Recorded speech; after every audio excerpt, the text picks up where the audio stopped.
So guys, is the EFV worth it? Well, let's talk about the performance of this vehicle and what should you expect. We already did a test drive yesterday, right? But today I wanted to talk about the performance itself, okay? We're gonna actually try to see if it is actually worth it.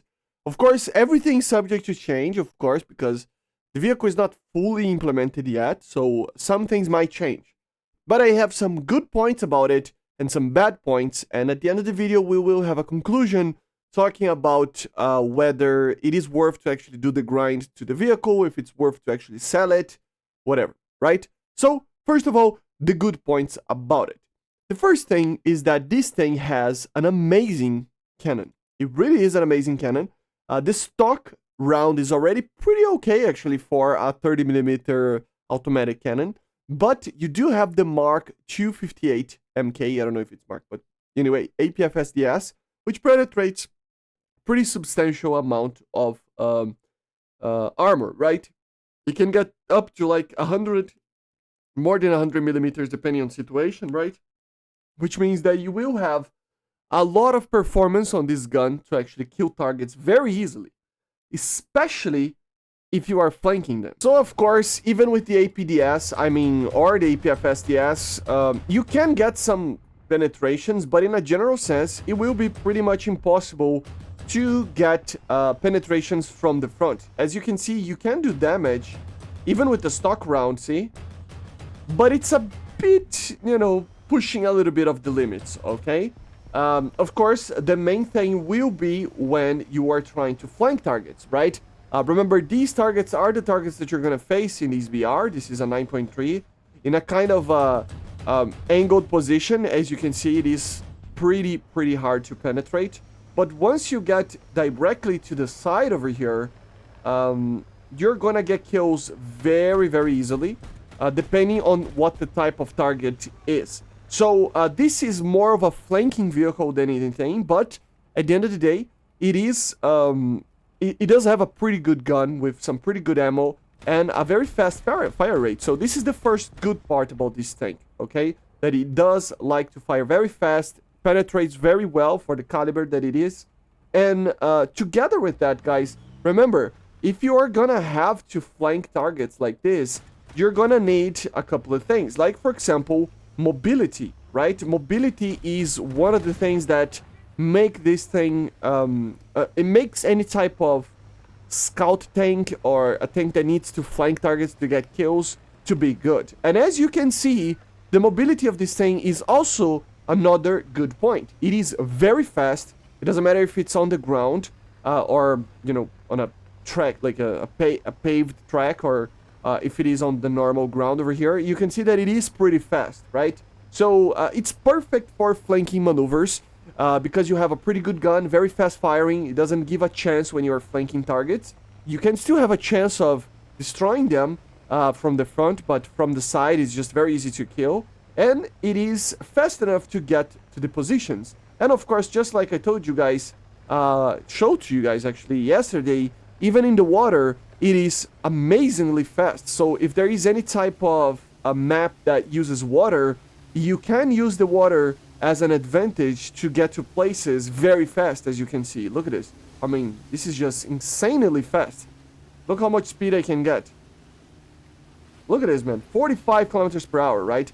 So it means that not only on the ground, but on the water, this thing is amazingly fast. So these are the two main features of this tank, I gotta be honest, okay? It is the gun, that it is a very good gun. Penetrates very well, very fast firing, very easy gun to use. You have a laser rangefinder, you have thermals, laser rangefinder and stuff. So very precise, very fast firing, good penetration. And at the same time, amazing mobility for you to get to places where you can flank stuff, okay? So these are basically the main, positive points of this vehicle. But it does have some negatives. Although you are very fast, as you can see, it is a very large target, guys. It is very large, very easy to get shot on. Of course, you have a lot of plenty of empty space inside it, of course. So if it gets penetrated, it will, it's not gonna die by one shot normally, but still, it only has true crew, so very easy to kill this tank shooting in the turret side, you know, or something like that. Although it has very good mobility, it is pretty big. And another bad part is that, of course, it doesn't have a lot of depression. Of course, from the front over here, it has a pretty okay one. But if you turn back a little bit and it goes to those little ramps there, as you can see, it becomes a very bad, very, very bad depression. Okay, you cannot even shoot directly like behind you, see? So it's very, very bad on that regard. Together with the last thing that I think is, it's good. It can be good, it can be bad. It depends on the way that you see, because light tanks like this, or lighter armored tanks like this, they normally don't have any armor whatsoever anyway, right? But this thing can actually hold with its, composite screens and everything for now. They can hold up to a 20 millimeter shooting, something like that, right? But it doesn't mean that it will be able to withstand like much or many of these guns. So in a general sense, you will get shot and you will get penetrated by most tanks, and definitely probably no machine guns, but even then, I wouldn't be surprised if he actually gets penetrated by some forms of autocannons and stuff, right? So especially the 30 millimeters onwards, right? But up to like 20, it can take. So it's not a bad armor for kind of a lighter vehicle. It's not light by any means, but you get the point, right? So at the end of the day, it is, it has the autocannon, it has the speed on the water, on the ground, which are positives, but, you know, it's a very, very big target. Look at the size of this thing compared to an Abrams, man. Look at the size of this thing compared to an Abrams. Yeah, it's bigger than an Abrams. So it's huge. So you're going to get shot by everybody across the map. Very easy to see, very easy to spot, and very easy to shoot at. And of course, with the low armor, very easy to penetrate by normal tank rounds. You can take some punches from, some AAs maybe, some machine guns and stuff, but nothing too crazy as well. So, and together with that, very bad depression, especially to the sides over there, right? So again, -10, it's not that bad from the front, but from the back, it's really bad. So these are the pros and cons. It's a very interesting tank that needs to be used as a flanking tank, as a scout tank, or something like that. It has a scout drone to use it. 9.3, and it does have thermals, right? So you will be able to scout a lot. But at the same time, you have, the ability to scout and stuff. You have smoke grenades and stuff, scout UAV. So it's more of a scout tank. But at the same time, still, you can flank people, but you will be seen, and you will get shot, and you will penetrate, okay?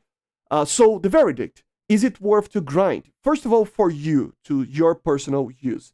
I gotta say, guys, for me, it's not my cup of tea, because way too big, very low armor. That's my problem. Yes, it can be used very well. If you know what you're doing, it can be a very fun tank because of the autocannon and the speed that it has. So it can get to places very quickly, and this gun will destroy everything when it's flanking targets.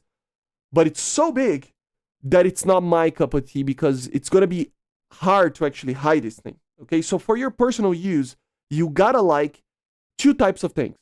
First of all, tanks that are made for flanking, scout tanks, stuff like that. If you play well with lightly armored vehicles that like to flank and scout and everything, this is a tank for you.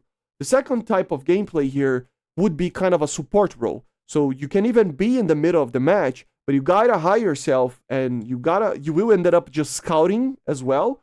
But you can get kills from the front and stuff, but you kind of need a little bit of help and a very good place of hiding.